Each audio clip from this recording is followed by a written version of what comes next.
All right, you're going to witness the feeble attempt to get this axle out. I'm going to push it from this side. I've been working it back and forth. All right, I pushed it out. All right, now I'm going to push it back in and try to pull it out. Try again. Try in. All right, let's go out this side. What's happened to this is the you can see the metal has turned white. It's chalky white. That's called white rust. And all right, let's go back in again. I don't like doing stuff live. It's going back and forth. That's all it was. Is just wherever it has to slide through, it's being a turd. All right, let's go back in again. See, if you break something on this radio, uh, it's almost impossible to get the part.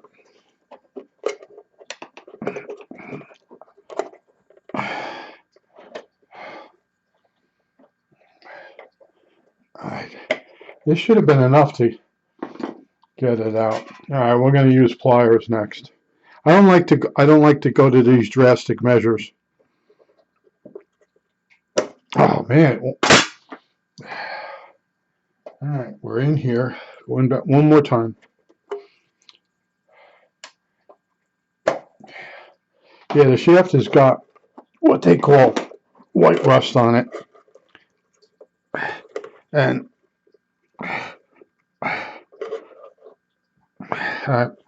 in one more time. Let me try to come out the back side.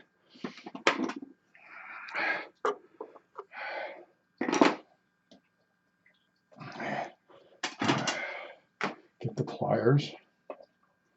Give it a pull. No, nope.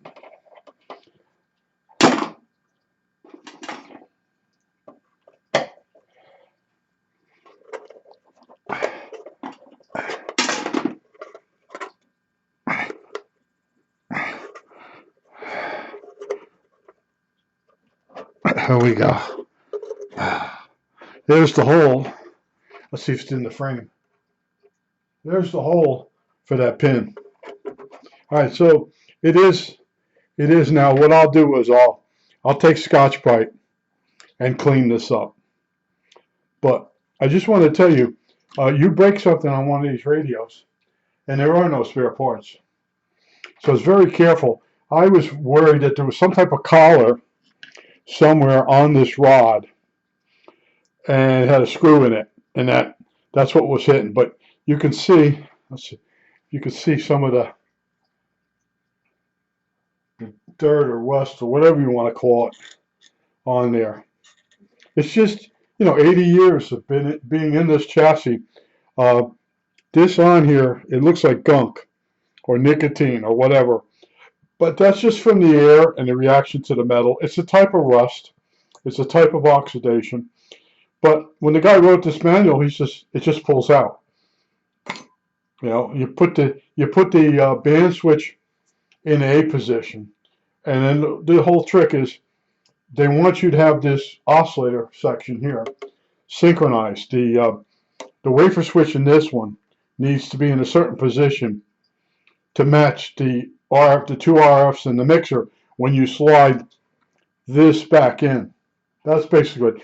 But they also said take the knob off the band switch, and I'm thinking they just don't want you bumping the. That's my neighbor next door. If you can hear him revving up his big Detroit 442 motor. So I just wanted to tell you, you got to be in the A position. It's going to be, it might be a little difficult because I showed you it was difficult. But like I said, before you put it back in, you could also buff it up with a paper towel to make sure you get all that crap off it. But I use a piece of Scotch-Brite, and Scotch-Brite, it's not really sandpaper, but it's quite abrasive. You can also use an eraser to clean this shaft up before you put it back in. But now I undid. Let me go back over here now. let's get my light isn't, my light's starting to get, the snake part of the light is starting to get a little tired. What do they call it? This part. Now the camera wants to drop down. Hold on. All right, so now the next step is I have there was two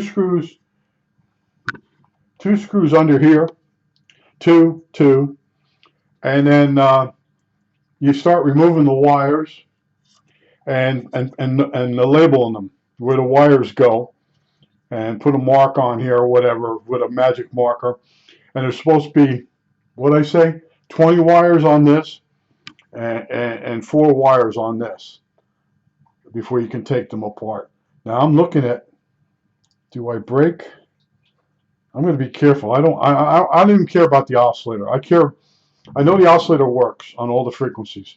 I want to just do the RF front ends, and then if it gets better, maybe I will go back and do the oscillator section. But you know, I got to watch what I do, because you know, you break something. Like I said, I'm saying it again. You break something on this radio. I've been on it a long time. If I break something at this point, it's going to be really heartbreaking.